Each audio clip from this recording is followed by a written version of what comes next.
Hola, muy buenas noches. Mi nombre es Ignacio. Bueno, el día de hoy quiero comenzar con un nuevo espacio en este canal, que es un espacio que en cierta medida siempre he querido profundizar y trabajar, que son filósofos considerados pesimistas. Muchas veces trato de huir de todo tipo de escritores, a pesar de que me interesan bastante, porque considero que cuando uno se sumerge en la agua del estudio, de alguna u otra manera te ve afectado por los pensamientos. Y por eso estaba huyendo un poco de ellos. A pesar de que hace unos años atrás fueron los primeros en los cuales yo me inicié, y de alguna otra manera también me hacía mucho sentido lo que decían. Sin embargo, con el tiempo comencé a cuestionarlos, tomando en consideración filósofos de la talla de Aristóteles, Platón, Descartes, Hegel, Kant, entre otros. Pero también fui conociendo filósofos como Santo Tomás de Aquino y San Agustín, que también de alguna otra manera me llevaban a cuestionar este tipo de filosofía. Sin embargo, no es posible rechazarla, dado que de alguna otra manera los seres humanos somos así. ¿Y cómo somos? De acuerdo a las descripciones que hacen estos filósofos que consideran como pesimistas. Lo importante de este tipo de espacios no es creer todo de manera literal, sino más bien dar el espacio de profundizar en estos filósofos para también hacer una crítica y en el fondo sumergirse en el pensamiento humano, en la psique, que es lo que muchos no hacemos. Porque aquí voy a hacer una crítica para empezar un poco más fuera de lo formal y fuera de los estudios, de lo académico.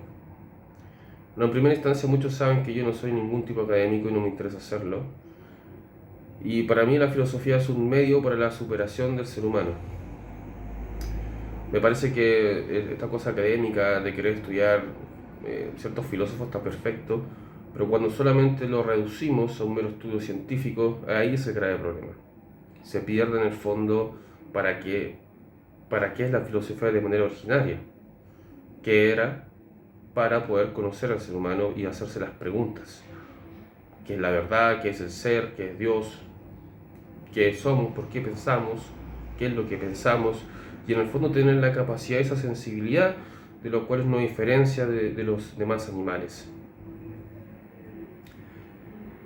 Porque podemos leer muchos tomos de filosofía y ser expertos en Hegel, expertos en Aristóteles, expertos en Heidegger, pero la vida misma nos arrincona, la vida misma nos traiciona.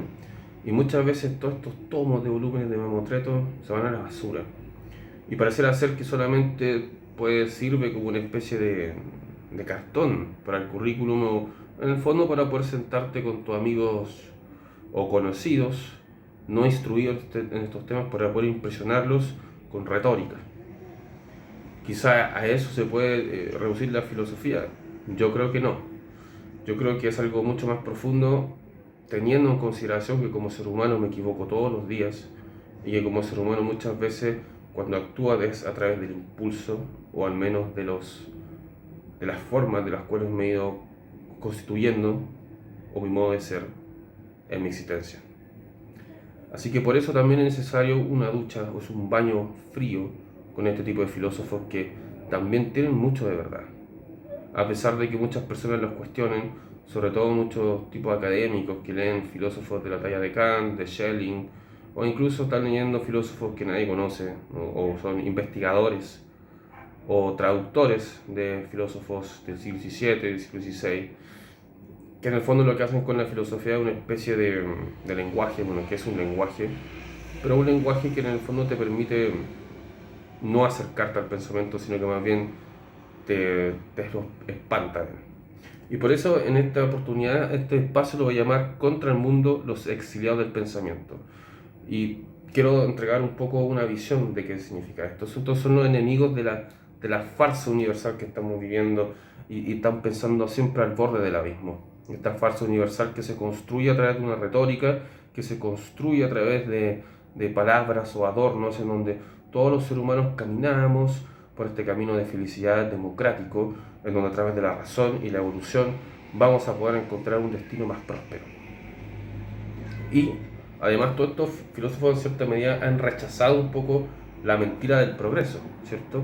Este progreso este fanatismo por el progreso que finalmente ha llevado, claro, a mucha invasión, a muchas guerras, hambruna, y en el fondo los seres humanos pareciera ser que hace 5 o 6 siglos atrás eh, la crudeza y la brutalidad de los seres humanos no ha cambiado mucho, sino más bien que hay muchos medios para poder un poco reprimir esto a través de leyes para ciertos seres humanos, por supuesto, y también ciertos medios que te permiten evidenciar ciertas conductas de ser humano.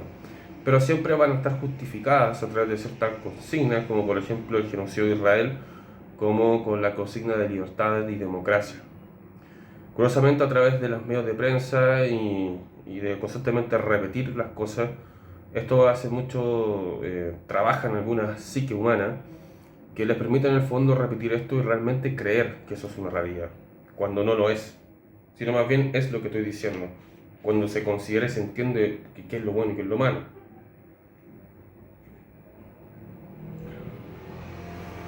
Y también hay que comprender el sufrimiento como esencia humana, que incluso de esto nos habló harto Schopenhauer. Schopenhauer nos decía mucho que el sufrimiento era la esencia del ser humano, que nos conocíamos a través del dolor. Y bueno, también otros filósofos como Søren Kierkegaard que hablaban sobre la desesperación de existir en un Dios que no podemos ver. Y es por eso que a través de este mismo espacio me interesa trabajar y desarrollar filósofos de talla de Arthur Schopenhauer, de Martin Heidegger, de Søren Kierkegaard, de Les Chestop, de Max Steiner, de Philip Mailander, que son filósofos que están en el exilio y que constantemente son criticados por muchos eruditos académicos que son traductores y que trabajan ciertos filósofos como Marx, como Hegel, como Kant, como Schelling, como Descartes, como Leibniz, entre otros más, Aristóteles. Pero yo creo que no hay que dejar de lado esto porque el ser humano también está constituido por la parte animalesca y brutal, de la cual muchos de estos filósofos no niegan, pero sí que muchas veces le dan un valor, un mínimo valor, o lo minimizan. Lo cual no podemos negar que el olvido del ser, ciertas morales, ciertas formas y posiciones de existencia están ahí. Y a pesar de todo este discurso abstracto, de todos estos ideales, de todas estas cosas que se prometen, que se pueden crear mamotretos de 1000 páginas, la existencia es una sola. Y ahí está la filosofía. Pero ¿para qué hacer filosofía? Bueno, hagamos filosofía para que realmente nos pueda servir en la existencia. Yo creo que esa es la propuesta, buscar a lo que realmente nos sirva en la vida misma. Y no pegarse cabezazos, o sea, está bien pegarse cabezazos estudiando, eso evidentemente que en esto es necesario, pero aún propuesta a las demás personas es una imbecilidad, ¿cierto? Considerando que se convierta en algo elitista y de esa forma solamente algunos pueden acceder a este mundo intelectual. El mismo Steiner lo hablaba como una especie de egoísmo radical en esta existencia del yo, ¿cierto? Es una forma de poder desmantelar también este mundo en el cual vivimos, en esta ilusión, como dirán Maya, Maya, digamos, porque vivimos en una ilusión constantemente de lo que vamos a pensar, de la apariencia del ser humano. Usted lo puede ver en un trabajo común y corriente, en una oficina, lo puede ver como todos corren para ese éxito que nunca va a llegar. Estas cosas New Age de decretar, ¿cierto? Como si el humano no fuera complejo como para que se pueda reducir la existencia, la gloria, el triunfo de un ser humano a través de un simple deseo, porque decretar finalmente es un deseo, es una cosa abstracta en la mente, es una mera idea, en el fondo lo digo de manera peyorativa, que aparece en nuestra cabeza y que en el fondo hablamos de visualizaciones. Y entendemos que sin el sujeto no somos nada, porque el sujeto es quien representa lo que está afuera, ¿cierto? En ese sentido podríamos darle podríamos en el fondo decir que tenía razón en cierta medida lo idealista en ese sentido. A través del sujeto tenemos que conseguir una representación en el mundo, como es. Y esta voz que grita en este mundo democrático, igualitario, progresista, libertario, de luchas políticas que están constantemente prometiendo el paraíso, que es la lucha cultural, la batalla cultural, eliminando todos los parásitos, dicen algunos. Me parece que eso es idealismo también, a pesar de que ellos no lo reconozcan. Y estar buscando estas luchas políticas realmente es una pérdida de tiempo en términos de poder buscar algo realmente concreto. Parece ser que los marxistas siempre están buscando este bonito ideal, ¿cierto? Que nace un poco de una teología invertida del cristianismo, para poder buscar esa igualdad, o esa distribución de riquezas que parece que nunca llega. Pero en el fondo es honesto, o no sé si honesto, benevolente, mejor digamos. Pero curiosamente cuando llegan al poder, no todos, o al menos quien tiene una cierta noción de eso, lamentablemente se comporta como lo que no quiere ser, o por lo que curiosamente ellos desean luchar. Entonces finalmente a veces le dan la razón a su adversario, que en el fondo dicen que este mundo es paupérrimo, es nefasto, producto de las formas de vida de los otros, de los progresistas, etcétera, etcétera. Negando en el fondo la oscuridad del ser humano, que es lo que hace generalmente un tipo liberal conservador, que niegan la oscuridad del ser, que en el fondo por eso es que está la moral, para poder controlar un poco esos impulsos. Y aquí esta voz de estos filósofos aparecen como gritos para poder desmantelar un poco y hacer temblar a toda esta realidad que está maquetada para que nos podamos comportar y ir en el metro tranquilos, sin hacerle daño a nadie, ¿cierto? Somos todos democráticos, somos todos seres pensantes que tienen sentido común y toda esa mierda, ¿no? Bueno, vamos a partir un poco con este texto. Arthur Schopenhauer, del mundo como voluntad de representación. Bueno, muchos saben que yo tengo una visión en términos ideológicos, pero siempre lo importante es estar dudando de esto. ¿Bien? A pesar de que uno tome esta bandera o esta trinchera para estar en contra del mundo moderno, también es importante, a mi juicio, caminar estos abismos. ¿Bien? Además que, bueno, muchos saben ustedes que soy católico, pero a la vez, como católico, también niego mucho, o sea, no niego, dudo de mi fe todos los días. Lo que no me permite, lo que no significa que no pueda leer este tipo de textos. Es decir, yo no soy sacerdote, ¿bien? Yo entiendo que hay sacerdotes que tienen una misión en el mundo y que probablemente no estén de acuerdo con esto. Ojo, ¿ya? Pero a mí lo que me mueve es el pensamiento, es la filosofía, es realmente ir al fondo de esto. ¿Bien? Así que vamos con lo que estaba leyendo de Schopenhauer y vamos a ir leyendo en conjunto, que esa es la idea. Por ejemplo, esta es la segunda parte del libro. Aquí cita a Goethe. Dice: ¿por qué quieres alejarte de todos nosotros y de nuestro parecer? Yo no escribo para hacerlos gratos, lo que debéis aprender. Aquí en el fondo lo que está haciendo Goethe es un llamado, o entiende, de que nos alejamos de la verdad y de ese parecer que de alguna otra manera toca el espíritu o el alma de algunos seres humanos. Pero huyes, y huyes porque curiosamente hay una construcción social que en el fondo te alerta de este tipo de personajes o de este tipo de personas que te dicen: ten cuidado, por ahí no es el camino.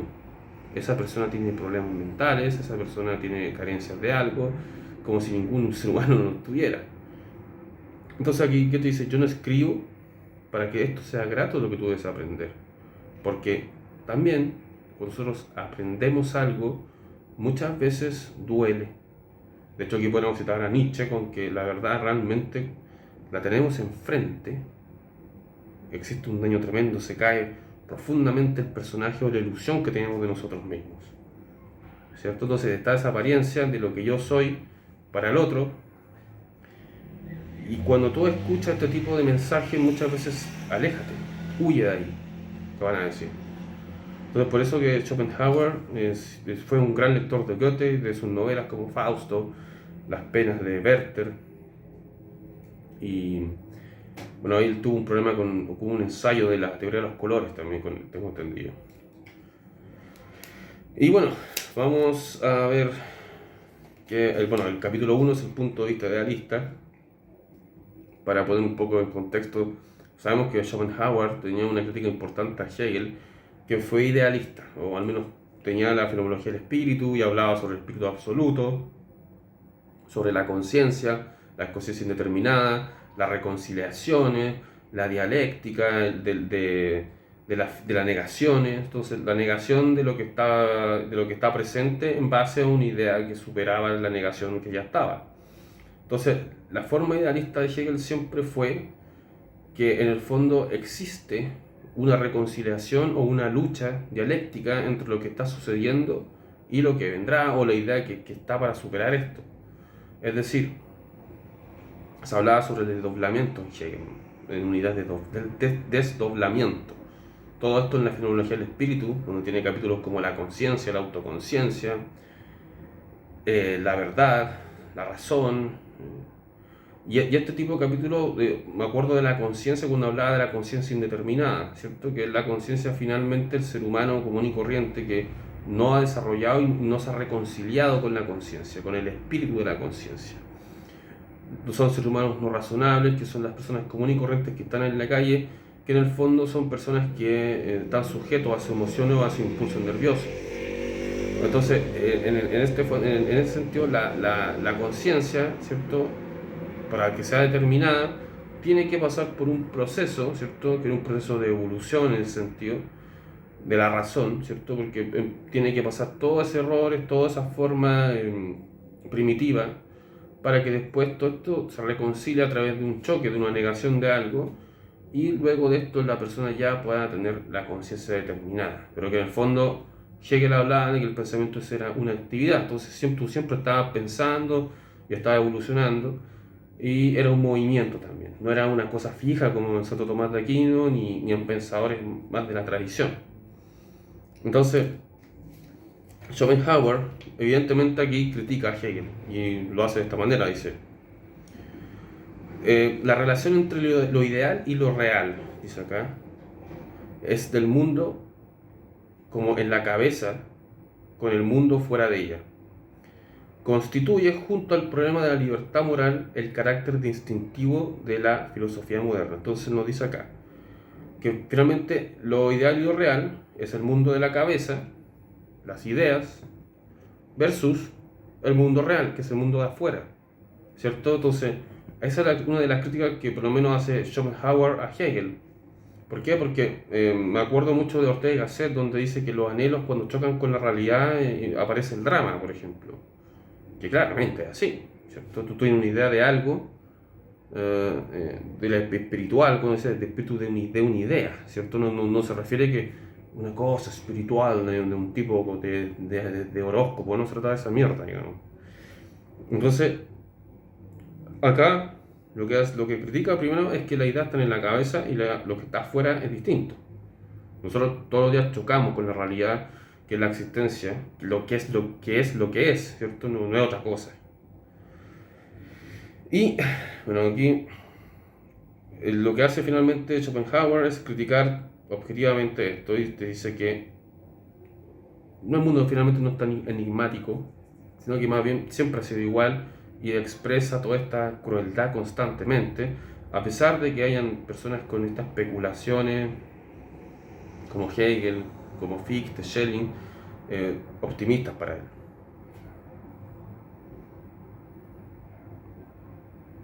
Aquí también habla sobre el cogito ergo sum de René Descartes, de él pienso, luego existo. O sea, como si esto fuera lo único cierto y lo único que podríamos asumir como problemática del mundo de la existencia. O sea, lo que dice acá Descartes es como, mira, aquí lo importante es el pensamiento, es lo subjetivo, es la conciencia, te diría Descartes. Y aquí hay que definir qué es la conciencia. La conciencia es saber algo. Entonces, Descartes decía, pienso, luego existo, o sea, yo pienso, mi conciencia, sé algo y luego existo. Listo. Schopenhauer dice, ¿de eso se trata la vida? No, pues. Esto es lo inmediato nomás. Pero ¿qué pasa después del pienso y luego existo? ¿Qué hay? Todos los matices, la existencia, la complejidad del ser humano, y nos comenzamos a hacer más preguntas. Y bueno, sabemos que Descartes es el padre de la filosofía moderna, como lo decía Schopenhauer, y también sale Berkeley, que fue un obispo inglés, que probablemente también fue como uno de los padres del legalismo. Aquí también dice, el mundo objetivo y material solo existe como tal en nuestra representación. siendo falso e inconcluso, absurdo atribuirle en cuanto tal una existencia al margen de toda representación e independiente del sujeto cognoscente, es decir, admitir una materia que sea y exista en sí. O sea, Schopenhauer está diciendo acá que finalmente solo existe este mundo como tal y no hay más.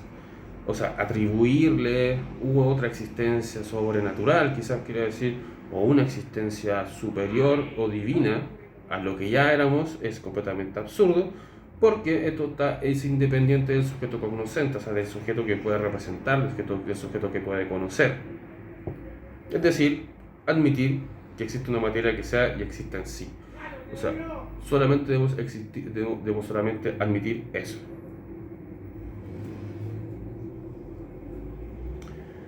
Y bueno, aquí también nos habla Schopenhauer que la filosofía siempre va a ser idealista. Y tiene que serlo y así de ser sincera.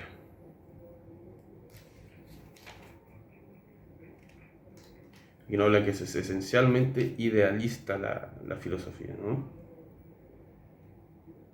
Y también vamos a ver, bueno, además también hay una crítica importante a Kant, que sabemos que Schopenhauer fue uno de los filósofos que estudió bastante a Kant, sobre todo la crítica de la razón pura, ¿no? Y también, aquí también hay una crítica importante a Fichte, que lo voy a leer, pero yo creo que en otro video voy a comenzar a un poco a desmenuzarla. Aquí dice: Fichte es el padre de la pseudofilosofía, del método fraudulento, que intenta embaucar a los deseosos de aprender mediante la ambigüedad en el uso de las palabras, merced a un discurso incomprensible y a través de sofismas revestidos con un tono solemne, tras ser aplicado luego por Schelling, y esta pseudo-filosofía alcanzó su apogeo en Hegel, quien la convirtió en una auténtica charlatanería. Ahí vamos a ver que el hombre no tenía mucho aprecio por Hegel. Deseosos de aprender mediante la ambigüedad del uso de las palabras, que habla de sofismas, de palabras, de abstracciones, de maneras grandilocuentes de explicar el mundo, la reconciliación del mundo, que parece hacer que cuando van a la calle, cuando están estos tipos marginales, borrachos, drogados, que son generalmente personas de mal vivir, te cruzan, ¿cierto? Se enfrentan y generalmente su forma de lenguaje es tan precaria que solamente pueden insultarse y no pueden expresarse. Entonces lo más probable es que se agarren a puñetazo o se metan a puñalada y cuchillo, porque en el fondo carecen de razón, ¿cierto? Ustedes escucharon hace poco estos tipos de personajes que están constantemente abajo insultándose, están borrachos porque no tienen sentido de existencia, son personas carentes de razón, carentes de sentido, y están sujetas al alcoholismo y a la drogadicción. Son personas completamente nihilistas, en el fondo no tienen un sentido de existir, o sea, que pierdan su vida en el fondo da lo mismo, nadie se va a enterar, ni siquiera ellos mismos. Entonces, a esto también puede ir Schopenhauer a criticar el idealismo, ¿cierto? Muchas veces el idealismo, evidentemente, quiere hacer una reconciliación, quiere superar todas estas cosas de estos pobres desgraciados marginales que viven como, decirle animal yo creo que ya es ser bien considerado, ¿cierto? Pero ahora vamos a ir un poco bueno, le había hablado de Heidegger, este texto, pero voy a terminar un poquito con Søren Kierkegaard, ¿ya? Pues este texto sobre el concepto de la ironía, que en el fondo es un tremendo libro que conseguí hace varios años, y que, bueno, cuando lo estaba leyendo hace años no entendía mucho, porque curiosamente aquí hay una importante crítica a Sócrates, ¿cierto? Que él compara, incluso hace una comparación entre Sócrates y Jesús, y habla de la moral, del miedo. Y Kierkegaard siempre nos hablaba de la angustia, de esta angustia que no es un miedo, porque el miedo conocemos a nosotros a lo que tenemos temor, en la angustia no. No sé lo que es, ¿cierto? Como la muerte. Usted puede morir cualquier día y se comienza a cuestionar por la muerte, lo angustia. ¿Cuándo voy a morir? Usted se levanta en la noche, ve a sus seres queridos durmiendo plácidamente y se pregunta, ¿hasta cuándo los podré ver? O quizás yo desapareceré en algún momento. También puede ser. Aquí Kierkegaard tiene acá cosas muy interesantes que incluso no solamente critica o más bien sumerge en la visión de Sócrates, sino que además también hace críticas a Fichte, a Hegel. Acá hay Por eso que los hegelianos le tienen tanta mala a estos escritores. Por ejemplo, acá hace la concepción que se hace posible, lo abstracto en los primeros diálogos platónicos, que también habla sobre esto, el banquete, por ejemplo. Y aquí hay una segunda concepto de ironía, que es la ironía de Sócrates y después la ironía de Fichte. Kierkegaard tampoco era Fichte. Es por lo que estaba contando muy por eso lo de Schopenhauer. Por ejemplo, aquí vamos a leer un poquito sobre esto. Sócrates sabía sobre su ignorancia, pero la ignora, porque es el comienzo del saber. La realidad es pura apariencia. O sea, ¿qué postula de ironía? ¿Es como un principio supremo? ¿Qué significa esto? O la humildad. La humildad es un principio supremo. También es como esa posición negativa de que solo sé que nada sé. ¿Qué es lo que quiero aparentar con eso? Dirá Kierkegaard. ¿Apariencia? ¿Sabiduría? No lo sé. Entonces acá dice, por eso cuando Schlegel o Solger dicen que la realidad es puro parecer, pura apariencia, pura vanidad, una nada, es obvio que lo piensan seriamente, y aún así Hegel asume que esto es ironía. O sea, aquí se presenta, ¿qué se presenta? Que la ironía es una determinación del sujeto. Para sí.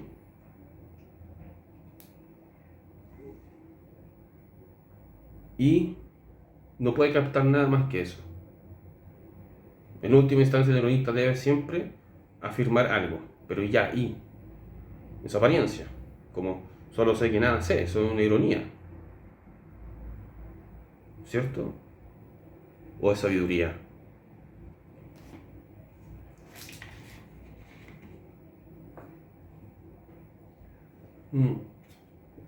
¿Y qué es la nada? Bueno, la nada, si lo nombro, es. Porque yo cuando digo la nada me imagino un vacío. Aquí podemos hablar de Heidegger y Hegel.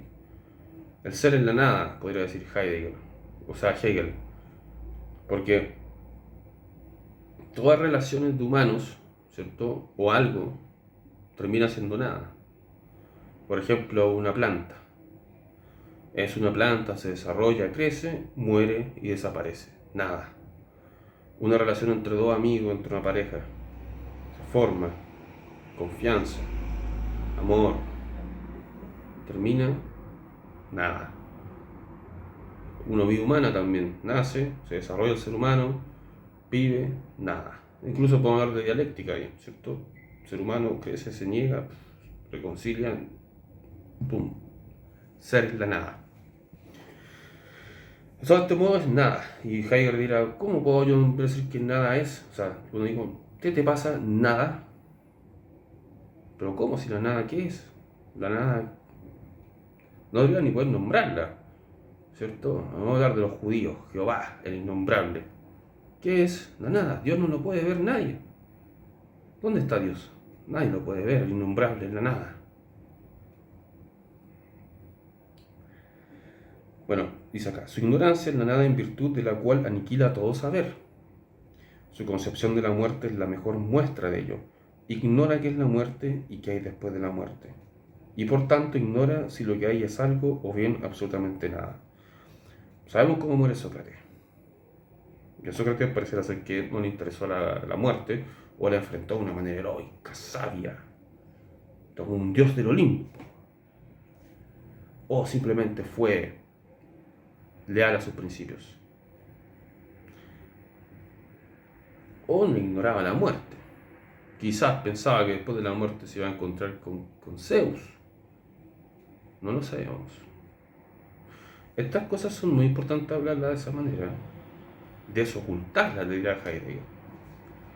Aquí, a propósito de Heidegger, estaba leyendo un texto que también quiero trabajar, es La ciencia técnica, que es un texto maravilloso donde habla del habitar, de las relaciones de la cercanía. Incluso Heidegger tiene unas cosas muy interesantes cuando cita a Hölderlin, que en el principio del peligro, o en el peligro crece la salvación. Eh, También hay que recordar que Heidegger, cuando hablaba de esto, y la dispersión acá es brutal. Eh, Heidegger nos hablaba sobre la relación humana, a pesar de que Heidegger murió hace décadas atrás, vivió en el siglo XX. Creo que murió en el 76, 77, no recuerdo bien. Ya en esa época las relaciones humanas estaban cada vez más cercanas, pero a la vez lejanas. Y un ejemplo de eso es el Internet hoy en día. Tenemos mucha confianza con personas que podemos hablar no mirándonos en estos WhatsApp y todas estas cosas, hace años ya en realidad. Y pareciera ser que nos acerca mucho, pero a la vez nos distancia. O sea, esta cercanía nace para eliminar toda cercanía en el fondo, o toda distancia, o toda relación. Porque pareciera ser que ya no existe eso, ¿cierto? A pesar de que están todas estas conversaciones secretas, psicológicas a través de internet, cuando usted ve en presencia a ese ser, todo se deshace, se diluye. Bueno, no sigo más. Bueno, estos videos van a ser así, en el fondo tienen que ver con una reflexión personal y es contra el mundo, y la adicción al pensamiento, y vamos a estar hablando de eso. Todo, apenas pueda hacer videos, que pretendo hacerlos más seguidos, para ir compartiendo con ustedes estas reflexiones que están más allá de la política, del jamón, del no sé qué, del progresista. Eso ya da lo mismo, da exactamente lo mismo, señores. Aquí nadie va a salvar Chile, ni usted va a salvar Occidente, olvidemos de eso. Aquí vamos a pensar y vamos a tomar pensadores. Bien, ni revoluciones, ni nada, ni mi platita acá, olvídense de esas cosas. Aquí, pensamiento, filosofía. Bien, ir a un lugar a donde usted no quiere ir, a acercarse al abismo mismo. Bueno, eso, muchas gracias por ver a todos, muchas gracias a las personas que se están suscribiendo a mi canal, que aún tiene un poquito más de movimiento. Lo voy a compartir por Instagram también, y sigan el canal de YouTube por favor y la página para que podamos ahí compartir e interactuar. Que estén muy bien.